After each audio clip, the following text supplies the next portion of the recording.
This podcast discusses child sexual abuse and the impacts of harm on children and families.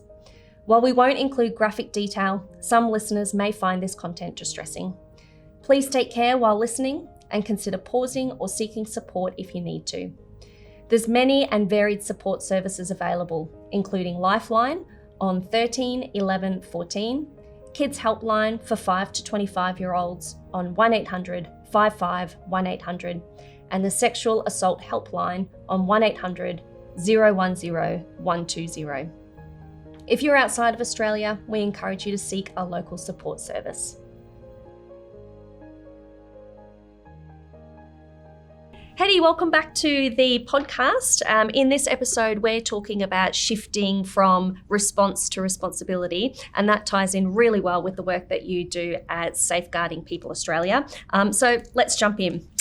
In Plain Sight identifies repeated missed opportunities where early warning signs of sexual abuse were present, but they weren't acted upon. From your work with survivors and families, what are the most common signs that are overlooked, and why do you think those warning signs fail to trigger action? They don't know what they're looking at. Half the time people just don't understand it. They don't recognise grooming. They don't listen to children with children's ears. You know, it's adults talking to children, little chair, big chair thing. So they don't know what they're looking at. They haven't been trained properly. There's very little really effective training out there. That's why I worked with Bond University to produce it. And now that's being used and replicated around the place, thank goodness. That was the whole idea. So that first of all, they don't understand what they're looking at. And the other thing is they're not confident.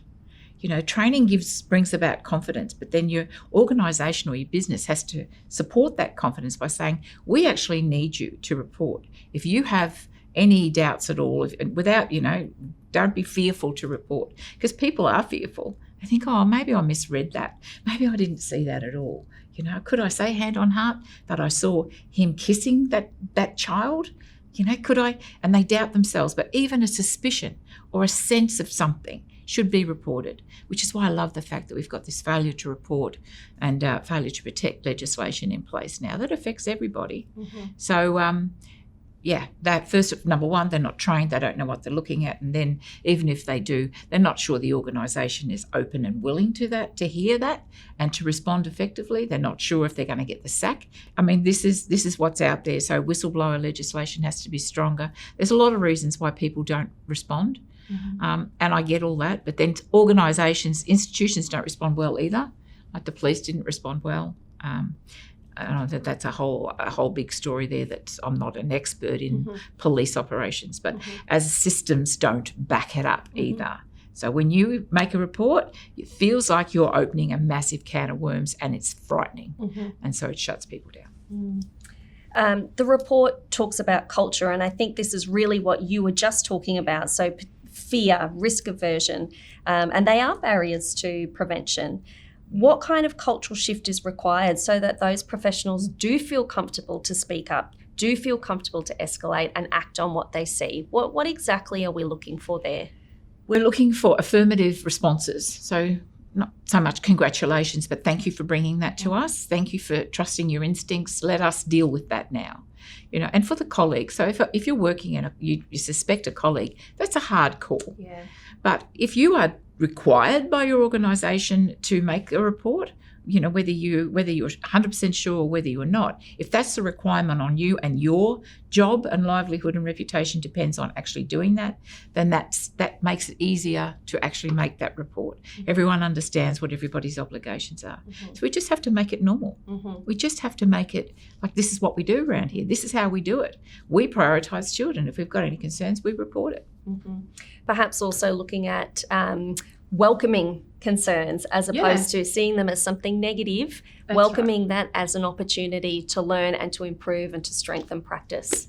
Yes, welcoming, absolutely. Yeah. Not some sort of positive affirmation for having made that report rather than shutting it down or feeling bad about it. You need to feel good about it, and everyone who makes a report should always feel good about it. It's the best thing you can do. It's, again, they're helpless. They can't do it for themselves, children.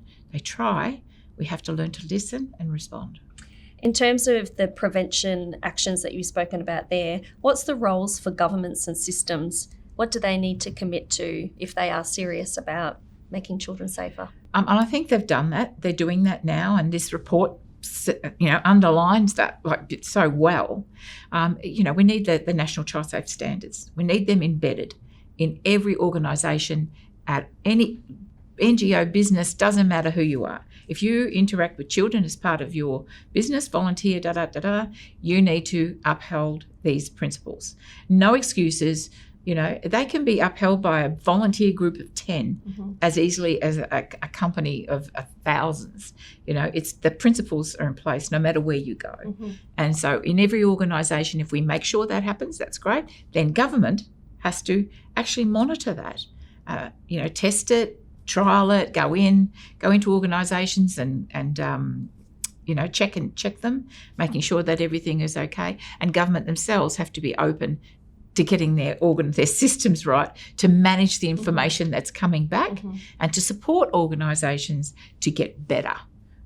It's not a blaming big stick situation. Well, it shouldn't be. It's like, these are the principles, and you're not doing them well. You need to be doing them this way. This is how we do it. This is how it should be done. And then hopefully they take that on. So it's working together holistically as a nation to uplift the knowledge and make sure our kids are safe no matter where they are. What's your message for those organisations who are on their journey of implementing the standards? What's your message to them to help with their implementation? Yeah, don't be frightened to get support and get help. Ask for help. Don't be worried like you would be. It's almost like handling a disclosure. Telling someone we're not great at this. We need to be so much better at this because we're going to fail. And not forgetting that, you can't get insurance. Increasingly, you will not get the insurance you need to get government funding unless you get this right. That message is getting stronger and stronger and stronger. So there's all kinds of business reasons for the board to get this right. And there's all kinds of reasons for all NGOs to get this right, because the penalties from government are also quite hefty now, as they should be. And so are the regulatory oversight. That's really important. It's no good making laws if you don't monitor their implementation. Absolutely. The review places significant emphasis on the role of child advocacy centres, and I know that this has been a strong advocacy area for you for many years. Yes. From your perspective, why are they so critical for effective responses to child sexual abuse? What difference do they make, particularly when compared to a traditional system response? The current system is not working, not for many. I mean, there's such a small percentage of children who do disclose that manage to get any kind of positive response. For most of them, if the police can't prove it, if they can't get enough evidence to take it to the DPP and to a court, that child just leaves that space. There's nothing there. There's no construct around it. And that's not the police's fault. They've got a job to do. And they're beyond reasonable doubt. And that's a terribly high threshold for a little child and an adult to overcome. There's also another legitimate legal threshold, balance of probabilities, and that's the civil courts. That evidence is never collected. Currently, that is just not there. And yet it's that evidence that will help a child be safe from domestic violence, be safe from a perpetrator. It'll go to the family court to help the court, inform the court about what's going on, and all these things can be done, and the child interviewed and spoken to properly by a forensic interviewer, a police forensic interviewer or otherwise, but their only job interviewing children. So now, if a child discloses, you go to the police station with your child. This is a standard story, so of course they're all different, and the police can't verify that. So you go to child safety and you say, child safety, this is what's happening, what do I do? Well, have you been to police? Yes. What do they say? Well, they can't. There's not enough evidence. Well, here's a phone number for some counselling or whatever. Away you go. And then that family, then she goes to the lawyer, because then she doesn't want the husband or the partner or whoever it is, grandfather, as in my case, to see the child or have anything to do with them, so she needs to be safe. So she goes to a court, and that all starts costing money. She's probably not going home anymore, so the kids and her potentially living in a car, It's a mess. And by the time that matter gets to the family court and heard in the family court, no one's listening. The child's given up telling anybody. I mean, I have been involved in matters where the child has disclosed to about 15 professionals. I'm thinking of a particular matter, high profile matter, 15 professionals, and was not believed by the system. The police didn't believe these two children who are now just about adults, and watch this space. So that is just insane. So with the Child Advocacy Centre, instead of going to a police station, which is cold and full of guns and all sorts of things, you would go to a Child Advocacy Centre, which is multidisciplinary. So you have child safety is in there, police is in there, DPP, whoever is in there. You go there and your child is interviewed properly. When I say properly, I don't mean to diss police, because they do a great job. I'm the greatest fan of police. But the children's needs are very, very specific. And we want to capture the civil as well as the criminal, because it's the civil evidence that will keep that child safe, not the criminal evidence. The criminal evidence will send the guy to jail, or the girl, as the case may be, but the civil evidence is the evidence that will keep the child safe. And we don't capture it. This is a way to capture it, and also to wrap all the services around that family immediately. The family court would know within a month. They'd have a report on this family.